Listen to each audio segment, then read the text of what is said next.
My topic is nanoparticles. Nanoparticles அப்படினா என்னன்னா solid particles. அதோட size வந்து ranges from 10 to 1000 nanometer. So இது எல்லாமே macromolecular particles ஆல கம்போஸ் ஆயிருக்கு. எப்படின்னா drugs வந்து either dissolved or entrapped or encapsulated or adsorbed or attached to the nanoparticle matrix. Nanoparticles எல்லாமே mean for the site specific targeting of the drugs. Since nanoparticles எல்லாமே smaller in size ன்றதால இதை வந்து நம்ம IV, IM and SC administrationக்கு use பண்ணலாம். So the materials வந்து எதெல்லாம் use பண்ணுறோம் அப்படின்னா nanoparticle preparationக்கு அது வந்து நான் டாக்ஸிக்காக இருக்கணும், பயோடிகிரேடபிளாக இருக்கணும், ஸ்டெரிலைசபிளாக இருக்கணும். ஸோ எக்ஸாம்பிள் ஜெலாட்டின், பாலியஸ்டர்ஸ் அதெல்லாம் இதெல்லாமே வந்து நேச்சுரல் ப்ரீஃபார்ம்ட் பாலிமர்ஸ். ஸோ இதெல்லாமே இப்போது யூஸில் இல்லை, since they have numerous disadvantages. So presently நம்ம ஒன்லி சிந்தட்டிக் ப்ரீஃபார்ம்ட் பாலிமர்ஸ் மட்டும்தான் யூஸ் பண்ணுறோம். அண்ட் இது எல்லாமே வந்து possess required properties, and these nanoparticles by acting as carriers helps in site specific drug delivery. So அதனால pharmacodynamic properties வந்து enhance ஆயிருக்கு, side effects கம்மியாயிருக்கு. So nanoparticles வந்து பார்த்தோன்னா 2 types based on their method of preparation. ஒன்று வந்து nanosphere and another one வந்து so ஒன்று வந்து நானோஸ்பியர்ஸ் அண்ட் செகண்ட் ஒன் வந்து நானோ கேப்சியூல்ஸ். நானோஸ்பியர்ஸில் பார்த்தீங்கன்னா ட்ரக் பார்ட்டிகல்ஸ் வந்து உள்ளே என்ட்ராப் ஆகிருக்கும் அண்ட் ஆல்சோ சர்ஃபேஸ்லேயும் அப்சர்வ் ஆகிருக்கும்.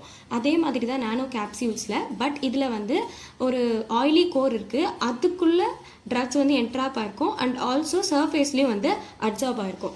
இதுக்கான அட்வான்டேஜஸ் என்னென்ன அப்படின்னா இது வந்து site specific delivery of the ட்ரக்ஸ்ன்னு சொல்கிறோம்.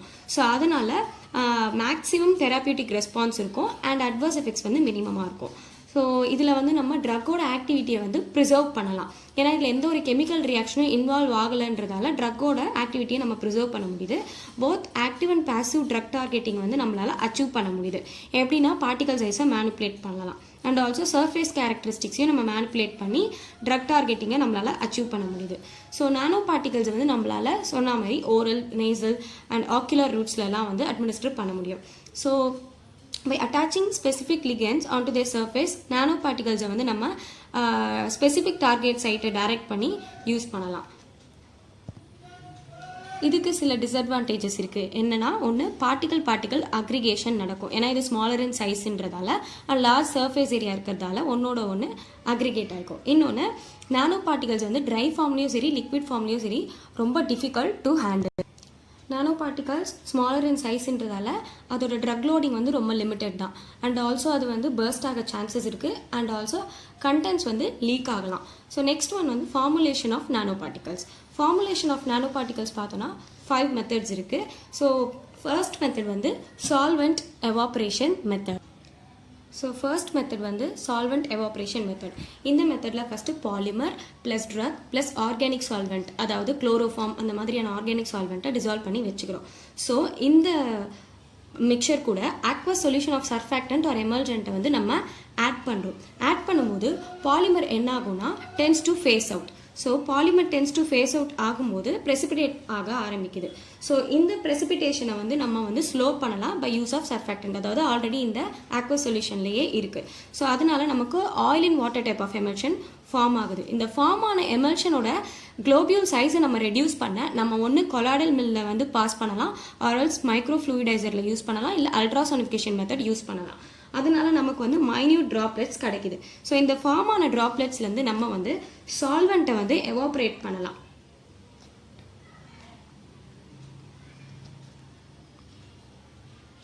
By using vacuum. அண்ட் இதோட மெக்கானிசம் என்னன்னா ஆர்கானிக் ஃபேஸ் கூட அக்வஸ் ஃபேஸ் வந்து மிக்ஸ் பண்ணும்போது லிமிட்டிங் கான்சன்ட்ரேஷன் ஆஃப் பாலிமர் இருக்கும்போது நமக்கு ஃபேஸ் செப்பரேஷன் ஸ்டார்ட் ஆகி எமல்ஷன்ஸ் வந்து ட்ராப்பாக ஃபார்ம் ஆக ஆரம்பிக்குது. அந்த ஒரு சிங்கிள் ட்ராப் ஆஃப் எமல்ஷனுமே சிங்கிள் நானோ பார்ட்டிகல்ஸ்.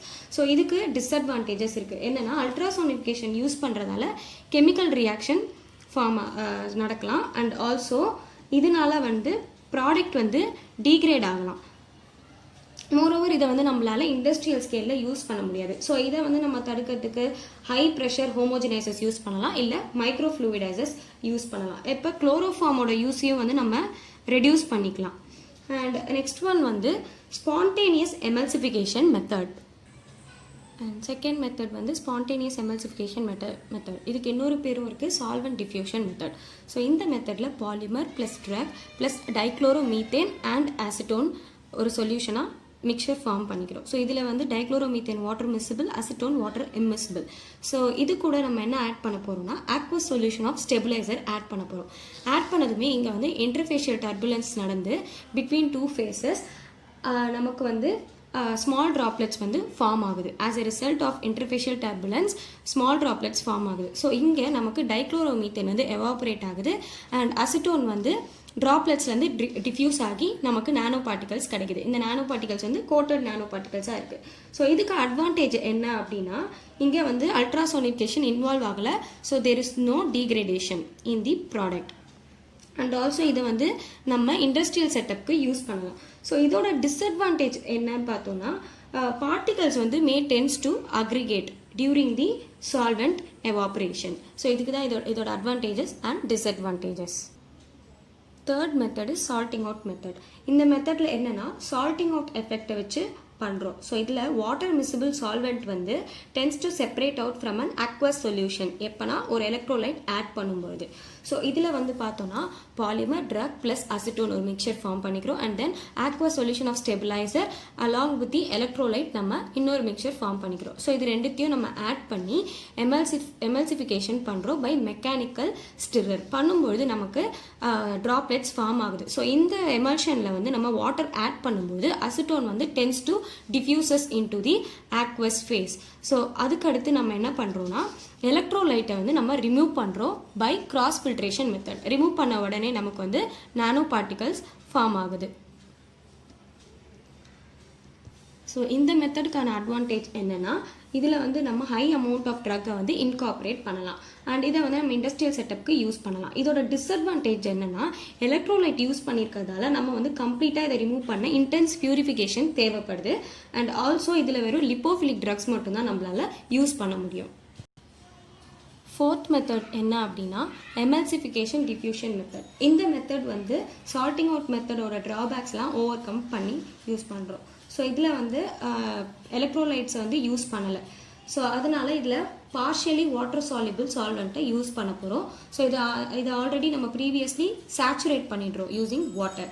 ஸோ இதில் பார்த்தோன்னா polymer plus drug plus water saturated solvent வந்து ஒரு மிக்சர் அண்ட் இதை வந்து நம்ம ஆக்வஸ் சால்வெண்ட் ஆஃப் ஸ்டெபிலைசர் கூட ஆட் பண்ணி எமல்ஷன் வந்து ஃபார்ம் பண்ணுறோம். எமல்ஷன் ஃபார்ம் ஆனதுமே இதில் வாட்டர் ஆட் பண்ணுறோம். வாட்டர் ஆட் பண்ணதுக்கப்புறம் சால்வெண்ட் எவாபரேட் பண்ணிவிட்டு நமக்கு நானோ பார்ட்டிகல்ஸ் கிடைக்குது. ஸோ இதுக்கான அட்வான்டேஜஸ் என்னென்னா இதில் அல்ட்ராசானிஃபிகேஷன் நம்ம இன்வால்வ் பண்ணலை and also it gives high yield and batch to batch reproducibility இருக்குது. ஸோ இதை வந்து இண்டஸ்ட்ரியல் செட்டப்க்கு நம்மளால் யூஸ் பண்ண முடியுது. இதுக்கான டிஸ்அட்வான்டேஜ் என்னென்னா லார்ஜ் வால்யூம் ஆஃப் வாட்டர் வந்து நம்ம யூஸ் பண்ணுறோம். அதனால் அதை வந்து நம்ம ப்ராடக்ட்லேருந்து ரிமூவ் பண்ணணும். ஸோ அது கொஞ்சம் டிஃபிகல்ட் அண்ட் ஆல்சோ ப்ராடக்ட் வந்து நம்மளால் ஃப்ரீஸ் ரைட் பண்ண முடியாது. ஏன்னா ரெசிடியூவல் ஆஃப் வாட்டரோ இல்லை சேச்சுரேட்டட் சால்வெண்ட்டோ ப்ரெசென்ட் ஆகிருக்கும். ஸோ இதுதான் இதோட டிஸ்அட்வான்டேஜஸ். ஃபிஃப்த் மெத்தட் என்னென்னா சால்வெண்ட் டிஸ்பிளேஸ்மெண்ட் மெத்தட். இந்த மெத்தடில் polymer plus drug plus phospholipid in water miscible solvent மிக்சரை கூட நம்ம ஆக்வஸ் சொல்யூஷன் ஆஃப் ஸ்டெபிலைசரை மிக்ஸ் பண்ணுறோம். ஸோ இது ஸ்டெபிலைசர் எக்ஸாம்பிள் வந்து போலாக்சமர் 188 மிக்ஸ் பண்ணும்போது யூஸிங் மேக்னெட்டிக் ஸ்டிரர் நம்ம வந்து இங்கே எமல்ஷன் ஃபார்ம் பண்ணுறோம். இதுக்கு மெக்கானிசம் என்னென்னா இன்டர்ஃபேஷியல் டர்புலன்ஸ். என்னென்னா when 2 phases are mixed ஒரு இன்டர்ஃபேஷியல் டர்புலன்ஸ் வந்து ஜெனரேட் ஆகி நெக்ஸ்ட் ஸ்டெப்பில் சால்வெண்ட் வந்து diffuses into the external phase. So அதனால நமக்கு நானோ பார்ட்டிகல்ஸ் ஃபார்ம் ஆகுது. ஸோ இதோட அட்வான்டேஜ் என்னென்னா இது வந்து ரொம்ப சிம்பிள் மெத்தட். ஸோ இதுலேயும் அல்ட்ராசோனிஃபிகேஷன் இன்வால்வ் ஆகலை. ஸோ இதை வந்து இண்டஸ்ட்ரியல் செட்டப்பில் நம்ம யூஸ் பண்ண முடியும். ஸோ இதோட டிஸ்அட்வான்டேஜஸ் என்ன அப்படின்னா நமக்கு எந்த ஒரு ட்ரக்கோ பாலிமர் சால்வெண்ட் இல்லை நான் சால்வெண்ட் சிஸ்டமை வந்து நம்ம சூஸ் பண்ணணும் அப்படின்றதே இதில் ஒரு difficulty. And next further processing of nano particles.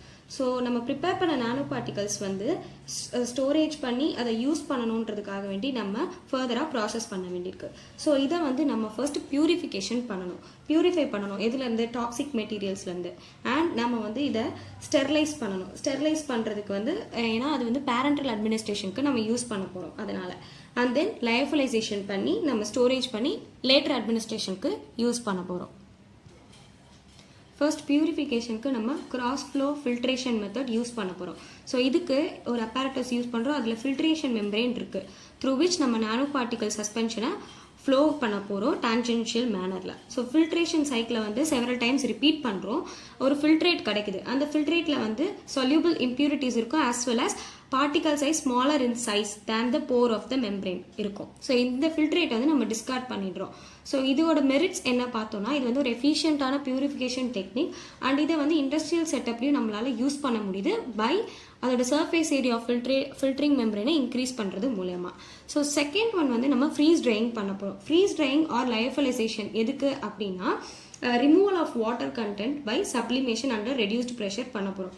So freeze dried nano particle வந்து என்ன பண்ணுறோன்னா, நம்ம லேட்டராக யூஸ் பண்ணுறதுக்காக வேண்டி ஸ்டோர் பண்ணுறோம் அண்ட் ஹேண்டில் பண்ணுறோம். ஸோ அவர் நமக்கு வந்து இந்த மாதிரி ஃப்ரீஸ் ட்ரைட் பண்ண நானோ பார்ட்டிகுலேட் சஸ்பென்ஷனை வந்து ரீடிஸ்பர்ஸ் பண்ணுறது கொஞ்சம் கஷ்டம். அதனால நம்ம இந்த presence of sugar such as sucrose, glucose அது மாதிரி இருக்கும்போது நம்ம லயோஃபிலைசேஷன் பண்ணுறோம். Next one sterilisation. ஸ்டெரிலைசேஷன் வந்து meant for parenteral administration. So they should be sterile and free from the pyrogenic microbes. So ஸ்டெரிலைசேஷனில் வந்து நம்ம ஃபில்ட்ரேஷன் பண்ண முடியாது. ஏன்னா பாக்டீரியாவோட சைஸும் சரி நானோ பார்ட்டிகல்ஸோட சைஸும் சரி ஆல்மோஸ்ட் சேம் சைஸாக தான் இருக்கும். அதனால ஃபில்ட்ரேஷன் பண்ணுறதால ஸ்டெரிலைஸ் ஆகாது. ஸோ அதனால நம்ம என்ன பண்ணுறோன்னா, ஆட்டோக்ளேவிங் மூலமாவோ இல்லை இர்ரேடியேஷன் மூலமாவோ நம்ம வந்து ஸ்டெரிலைஸ் பண்ணுறோம். பட் டெர்மினல் ஸ்டெரிலைசேஷன் பண்ணும்பொழுது நம்மளோட நானோ பார்ட்டிகல்ஸோட ஃபிசிக்கோ கெமிக்கல் ப்ராப்பர்ட்டிஸ் ஆல்டர் ஆகிறதுக்கு நிறைய சான்சஸ் இருக்குது. ஸோ அதனால் கிரிட்டிக்கல் தான் நானோ பார்ட்டிகல்ஸை வந்து ஸ்டெரிலைஸ் பண்ணுறதுங்கிற டெக்னிக் வந்து கொஞ்சம் கிரிட்டிக்கல். நெக்ஸ்ட் நம்ம பார்க்க போகிறது evaluation of nano particles. So first particle size ரொம்ப importance. So particle size and also size distribution of the nano particles வந்து இம்பார்ட்டன்ட் பேராமீட்டர்ஸ். அதனால அதோட ஸ்டெபிலிட்டி, ட்ரக் லோடிங், அப்புறம் ரேட் ஆஃப் ட்ரக் ரிலீஸ் நம்மளால் கண்டுபிடிக்க முடியும். நானோ பார்ட்டிகல்ஸ் எவ்வளோக்கு எவ்வளோ ஸ்மாலராக இருக்கோ அதோட சர்ஃபேஸ் ஏரியா லார்ஜராக இருக்கும். ஸோ அதனால ட்ரக் ரிலீஸ் வந்து ரொம்ப ஹையாகவே இருக்கும். ஸோ அவர் high risk of particle aggregation நடக்கலாம், ஏன்னா ஸ்மால் பார்ட்டிகல் சைஸ்ன்றதால. ஸோ நம்ம வந்து பார்ட்டிகல் சைஸை வந்து ஃபாலோவிங் டெக்னிக்ஸ் யூஸ் பண்ணி கண்டுபிடிக்கலாம். ஸோ ஃபர்ஸ்ட் வந்து ஃபோட்டான் கோரிலேஷன் ஸ்பெக்ட்ரோஸ்கோப்பி. இது வந்து ஒரு quantitative determination of particle size and size distribution. And second one வந்து எலக்ட்ரான் மைக்ரோஸ்கோப்பி மெத்தட். இதில் வந்து நம்ம பார்ட்டிகல் சைஸும் கண்டுபிடிக்கலாம் and also distribution of the individual பார்ட்டிகல்ஸும் கண்டுபிடிக்கலாம். ஹவவர் இது எல்லாமே நான் கண்டக்டிவ் மெட்டீரியல்ன்றதால நம்ம கோல்டை வச்சு கோட் பண்ணிக்கிறோம் எல்லா நானோ பார்ட்டிகல்ஸையும். ஸோ நமக்கு வந்து ரிசல்ட் எப்படி இருக்கும்னா, in terms of particle size of the gold coated particles. So electron மைக்ரோஸ்கோப்பிலேயே another 4 types இருக்குது. ஒன்று ஸ்கேனிங் எலக்ட்ரான் மைக்ரோஸ்கோப்பி. இது வந்து ரொம்ப efficient and also rapid technique. Second one வந்து டிரான்ஸ்மிஷன் எலக்ட்ரான் மைக்ரோஸ்கோப்பி. இந்த டெக்னிக் யூஸ் பண்ணி நம்மளால் nano capsules, nano particles and also droplets of எமல்ஷனுக்கு டிஃப்ரென்ஷியேட் பண்ணலாம். And third one freeze fracture technique. இந்த டெக்னிக் மூலமாக நம்மளால் inner morphology of the nano particle கண்டுபிடிக்க முடியும். And fourth one atomic force microscopy. இந்த மெத்தட் மூலமா நம்மளால nano particles which is composed of poly DL lactide and solid lipid nano பார்ட்டிகலை characterise பண்ண முடியும். அண்ட் ஆல்சோ இதில் வந்து அக்வஸ் மீடியமில் கூட ஈவன் நமக்கு இமேஜஸ் அப்டெயின் பண்ணலாம். ஸோ அதனால which is helpful in evaluating the behavior of the nanoparticles in bioenvironment. And second one is surface area.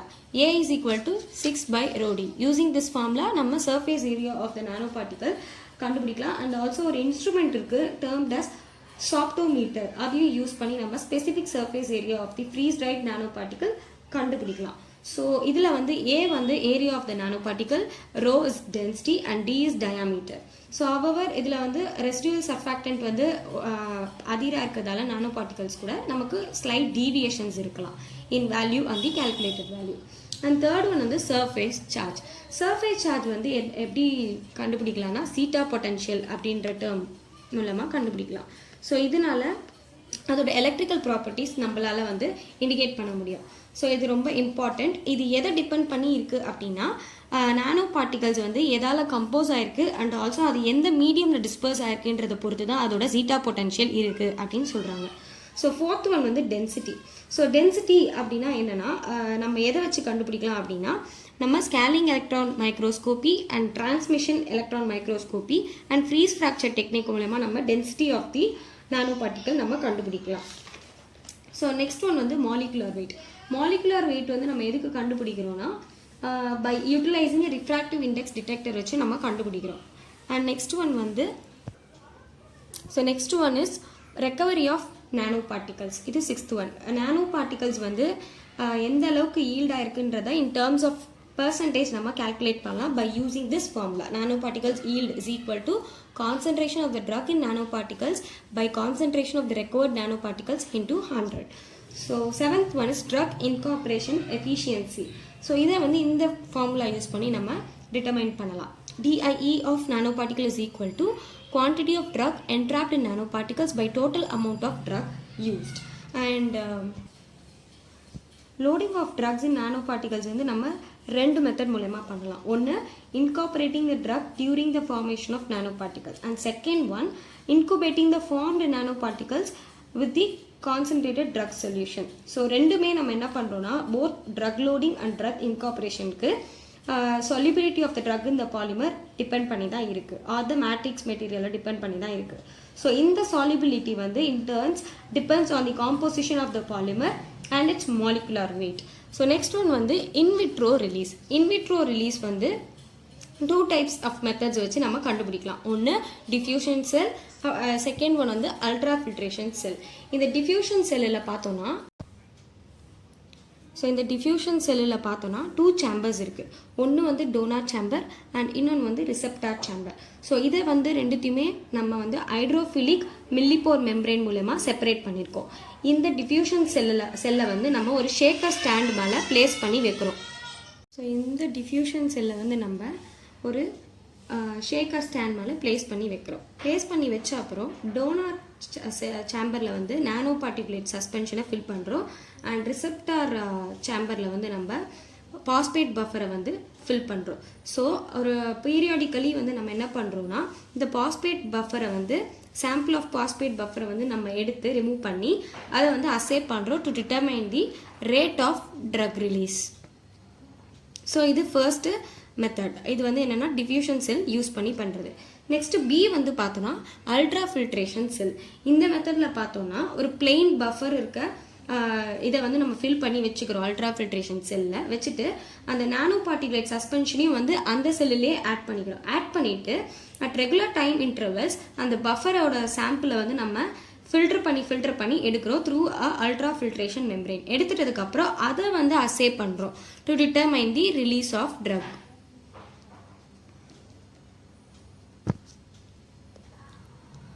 There are various applications of nanoparticles. So first one, cytotoxic drug to the tumor. So nanoparticles வந்து ஈஸியாக வந்து target பண்ணலாம் cytotoxic drugs towards the tumor cells. Okay, அதனால நமக்கு என்ன ஆகுது, exposure of the normal tissues to the ட்ரக்கை வந்து நம்ம ப்ரிவெண்ட் பண்ணலாம். அண்ட் செகண்ட் ஒன் வந்து நானோ பார்ட்டிகல்ஸ் வந்து ஆல்சோ எதுக்கு யூஸ் பண்ணுறாங்கன்னா directing the anti TB drug towards the target cell. அந்த டார்கெட் செல்குள்ளே தான் நமக்கு அந்த காசைட்டிவ் மைக்ரோ ஆர்கானிசம் இருக்குது. ஸோ அதை வந்து நமக்கு டைரக்ட் பண்ணி விடுது. அண்ட் தேர்ட் ஒன் வந்து பார்த்தோம்னாக்கா deliver the drug across the blood brain barrier. Fourth one வந்து நானோ பார்ட்டிகுலேட் சஸ்பென்ஷன் வந்து ஆல்சோ எதுக்கு யூஸ் பண்ணுறாங்கன்னா delivering the drugs to the eyes. And fifth one வந்து using this method நம்மளால poorly water soluble drugs வந்து formulate பண்ண முடியும் and அதனால நமக்கு sustained release வந்து நம்ம ensure பண்ணிக்க முடியும். And then sixth one வந்து promising effect in the oral delivery of the peptides and proteins. So நமக்கு GITல degrade ஆகிற எந்த ட்ரக்னாலும் நம்ம வந்து இந்த மாதிரி oral deliveryயால யூஸ் பண்ணிக்கலாம். So seventh one வந்து directing the anti-inflammatory drug towards the inflamed tissues. And then eighth one, the nanoparticles containing the radionucleotides is used as the diagnostic agent. And the ninth one வந்து பார்த்தோம்னா solid lipid nanoparticles. So இந்த solid lipid nanoparticlesல வந்து பார்த்தோம்னா desired drugs இல்லை மெட்டீரியல்ஸை வந்து oily கோரில் நம்ம incorporate பண்ணிட்டு அதை வந்து நம்ம எதுக்கெல்லாம் யூஸ் பண்ணலாம்னா ஸ்கின் ஹேர் கேர் ப்ராடக்ட்ஸ்க்கு யூஸ் பண்ணலாம் அண்ட் ஆல்சோ சன்ஸ்க்ரீனுக்கு யூஸ் பண்ணலாம். அண்ட் தென் நம்ம வந்து delivering the genes. So 10th use பார்த்தோம்னாக்கா ஜீன்ஸ் வந்து நம்ம டெலிவர் பண்ணலாம் into the specific antigen. So எந்த ஹோஸ்ட் செல்க்கு டெலிவர் பண்ணுறோன்றதையும் நம்ம சொல்லலாம். ஸோ இதனால வந்து ப்ரொடக்ஷன் ஆஃப் ஆன்டிஜெனிக் ப்ரோட்டீன்ஸை அது இன்டியூஸ் பண்ணுது and which initiate the immune response. So next 11th one வந்து adjuvant to the vaccines. So these act as the adjuvant to vaccines. And then last application is solid lipid nanoparticle is used as an incorporated perfume or volatile oil. So இதனால நமக்கு வந்து perfume வந்து prolonged நமக்கு வந்து release ஆகுது. So which is incorporated to the liquid matrix. ரொம்ப நேரத்துக்கு நமக்கு perfume வந்து ரிலீஸ் ஆகுது. Thank you.